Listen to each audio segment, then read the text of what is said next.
Hey, it's me, Evan. Yes, I know it says that fake guy Dan down there. That's why it says fake. Anyway, just wanted to say all this stuff around. I'm doing some redecorating, so that thing over there, it's starting to separate a little from the wall. You can probably kind of see. So I think one of the supports up there is breaking, so it's gonna go. So there'll be a scene change in the near future, but I need shelving, so I don't know. We'll see. Anyway, that's the introductions aside. Hope that everybody's having a pretty good year so far. I've got a feeling this one's going to be pretty okay. So I'm going to throw a little science news and a little bit of conjecture in with what we have and what we know.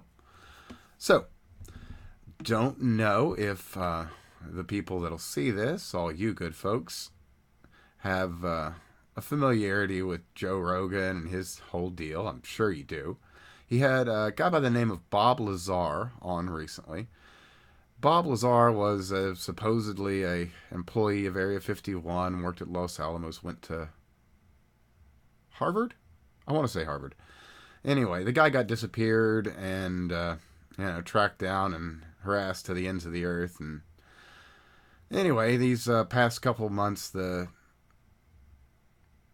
want to say the Air Force released footage of a Tic Tac shaped device, and I can't remember the shape of the other one, but anyway, they seem functional to the way that Bob described these craft functioning. But, this is all really out in the weeds. So we'll just go into the hard and fast of what's out there and a couple other things that are out there. So we'll go with the interesting stuff. Now, in the past few years, we've made vast improvements in our material science and manufacturing techniques. As of 3 years ago, we're able to do functional 2D printing. Now, to say 2D printing probably doesn't mean anything to you, but it is monomolecular or functionally single atom layers of material. So, sheets of carbon. Well, you're likely familiar with graphene. It's a single atom of carbon, just laid out in sheet form, so pretty pliable and frightfully strong. We're coming up with other materials with which we can do this, and should allow for the creation of fascinating metamaterials and things that have completely unthought of and novel characteristics. When you get to that scale, things interact in fascinating ways. But I'm not an engineer, nor am I a scientist, so I'll leave it to you to look up more specifics on that. And as I can, maybe I'll get some more together on it. Anyway, if you want to look that up, single atomic layer printing. That'll get you some topics and some information that's worthwhile.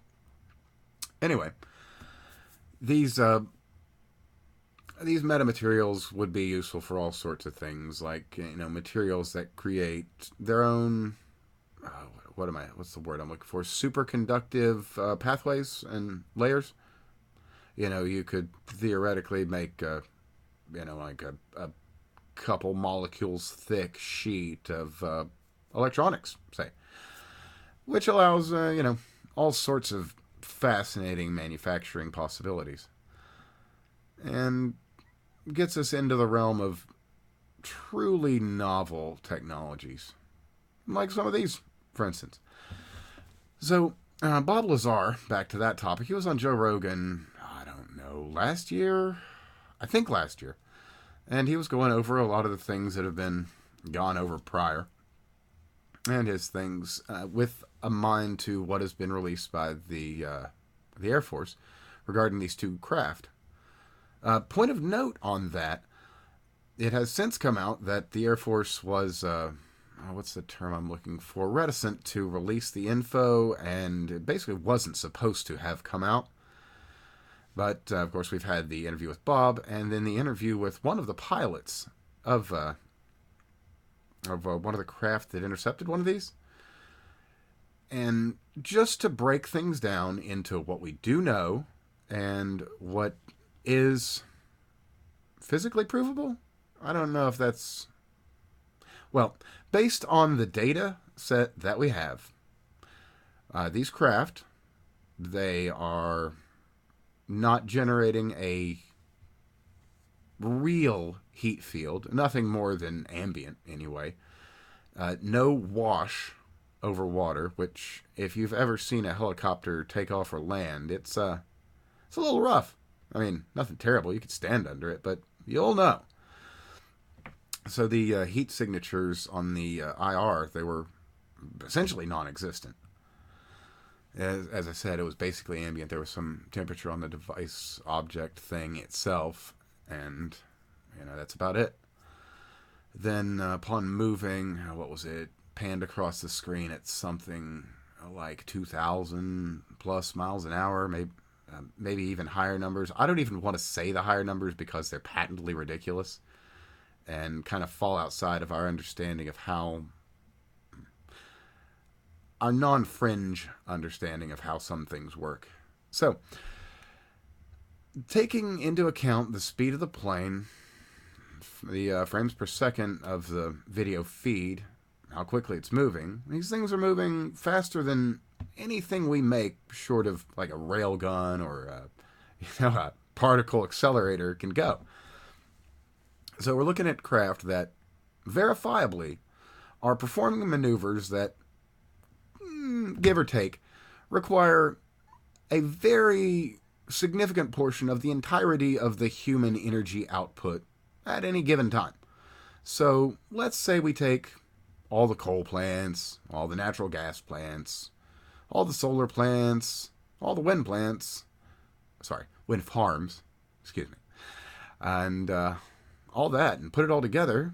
We could make a craft that could do one of these turns or accelerate it so quickly. I mean, we would die, obviously, because the momentum and inertia in something like that is going to maybe not crush you, but it's going to do horrific damage to your guts. I mean, look at what it takes to fly in some of the supersonic bombers and fighters. I mean, they've got pressure suits that keep the blood flowing in the way that blood is meant to flow. So it doesn't just get pressed into your back and then you pass out and eventually die and crash. So these things function in a truly novel fashion. Now we'll hop back over to Bob Lazar and his comments. He says these things use it's not anti-gravity, it is a gravity-generating device. So they fall up, down, left, right. They don't raise and lower, per se. They fall harder or faster in whatever direction they're pulled. And again, I'm really simplifying this, and I don't honestly understand the mechanics of it. The man says that, well, Bob didn't, because Bob got out in early 80s? I can't remember. This is all... I'm doing all this off of memory. But Bob got out whenever it was that he did, and then he made a big fuss about things, released some videos, and got on Coast to Coast, and made the run of things, and kind of had his life destroyed. And as you do when you speak out about things you're not supposed to. So we've got this evidence. We've got this testimony. We've got the pilot's testimony now. And we run just some real super rough numbers. And these craft, they are doing things that require all our power. So what's this say? And what's this circuitous point I've been kind of getting to? Well, we have a solution. All our problems can be fixed. All we need is one of those generators. They are obviously worlds more capable than any sort of power generation method we currently have, use or working on? I don't know. If these things work, as it is said, off of a stable isotope of element 115, in the past few years, we've synthesized element 115, not a stable isotope, unfortunately, but given time, it will happen. I mean, the numbers say that there should be a stable isotope, and upon its synthesis, we should be able to observe it, see what it does. It's said that it will be stable for 1,200 years. Standard Earth years and 365 days, leap years, blah, blah, blah. Anyway, I mean, that's really splitting hairs. But, a 1,200-year generator is, well, hell of a thing. And, I mean, they're obviously putting out power, the likes of which are, well, nearly unfathomable to us. So, I mean, the solution's right there. We've synthesized the element. Supposedly, some number of these craft exists, so we've got some amount of generators. And for some reason, our grid is completely vulnerable. I'm just curious why at least one or two of these things, provided they are real and exist, aren't tied into the U.S. grid. I mean, if Bob's right, and there's 19 of these things, and there's at least a few functional generators, I mean, why are we fucking around, I mean, nuclear? Wind? Solar? Gas? Petroleum? I mean, come on, guys. We could be doing electric tomorrow. We could be doing everything. Well, I say tomorrow, but you know what I mean. We could really fix things in a more or less overnight fashion, provided these things are real. So we need to kind of get on that, yeah?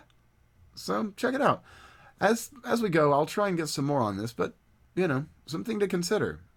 If what the Air Force has told us is true, and the video we've seen is accurate, and the numbers represented by the acts on film are correct, we have a solution. A solution to, essentially, all of our problems. And more. I mean, up there, we've got essentially infinite resources.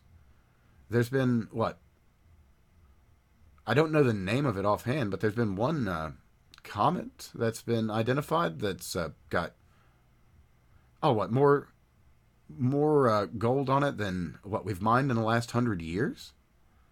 I mean, just think about that. We could put something like that in a lunar stationary orbit, or just take it down onto the moon, for that matter.